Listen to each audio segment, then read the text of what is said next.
Oh. Welcome to my YouTube channel. Books with India.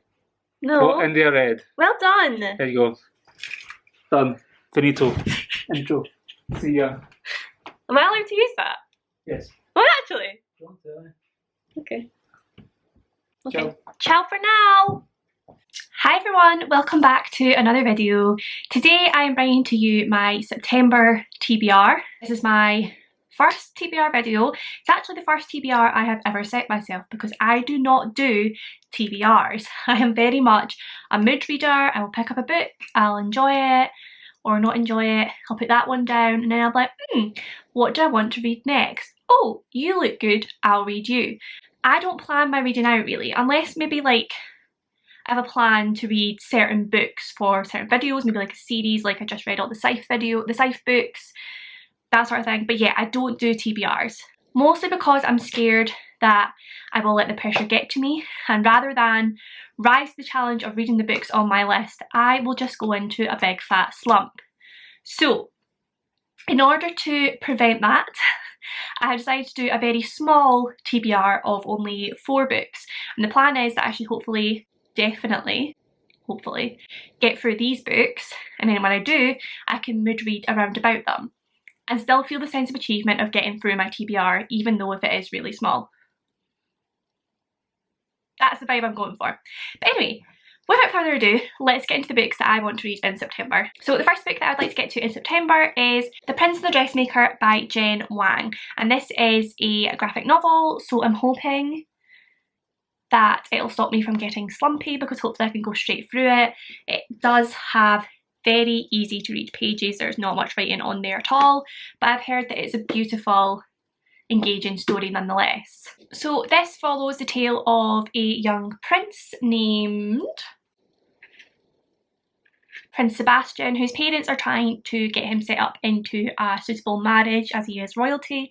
However, he's not interested in that. He is interested in his nightlife as Lady Crystalia, in which he dresses in the most fabulous dresses and is the style icon of Paris. Now his friend Francis is his dressmaker and one of the only people that knows that Prince Sebastian likes to dress in women's clothing sometimes. And I think it is a beautiful tale of friendship until it comes to the conflict of Frances deferring her dreams of being this amazing dressmaker and having to hide all of her amazing creations because she's trying to keep this secret for her friend.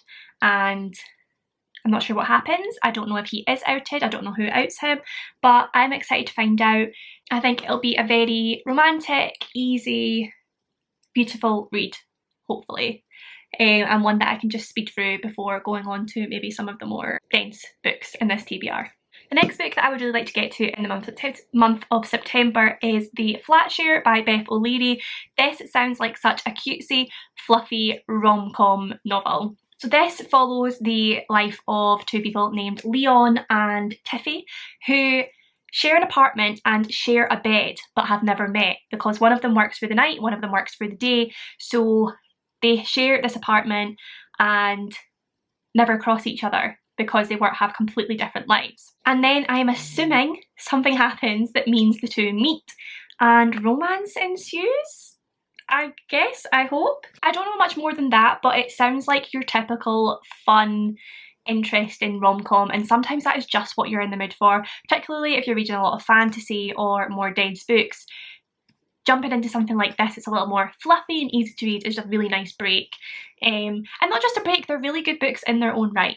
I've heard lots of good things about this book and also Beth O'Leary's other book, The Switch, I believe. So hopefully if I enjoy this one, then I can also go on and read The Switch after that. The third book on my little TBR for September is The Poppy War by R.F. Kuang.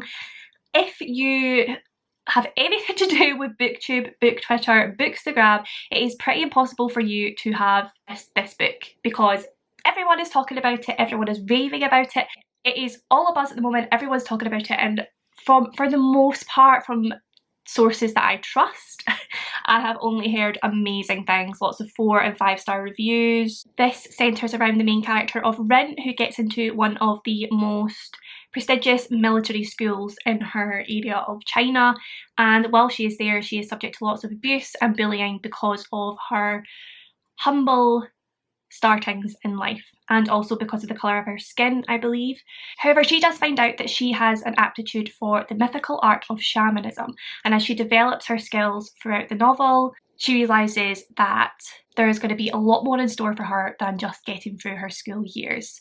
And I believe this first novel is set while the Empire is at peace, when they're just preparing for a war that is on the verge. And then this is the first book in a trilogy, so I'm assuming in the books after this is when the war begins and Rin will get involved in that. I've heard, like I said, I've heard amazing things about this book. A lot of people love the main character of Rin. I've heard that obviously it's a grim dark fantasy, so it is going to be pretty difficult to read in parts, but that's not something that really bothers me. I do like a really dark and graphic read, so yeah, and I'm also really interested to read this book because I know that there's lots of nods to Chinese history and Chinese culture, which is something that I am very ignorant to. I don't know much about at all. So hopefully reading this and also doing some of my own research will give me more of an insight into those ways of life. The final book on my TBR for September is actually not one that I have physically. I will be reading it on my Kindle because it is an e-arc that was very kindly gifted to me through NetGalley. I requested it and was very happily approved, and that is These Violent Delights by Chloe Gong.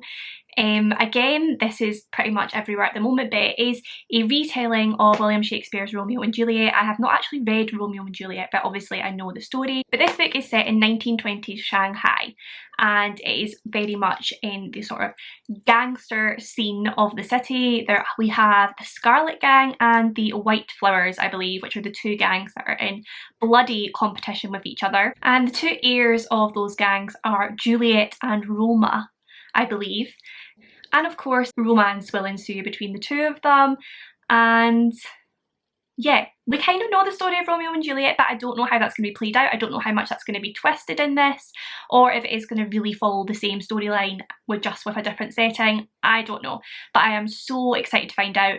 Again, I've been seeing really good early reviews for this book. I love a retelling in any shape or form.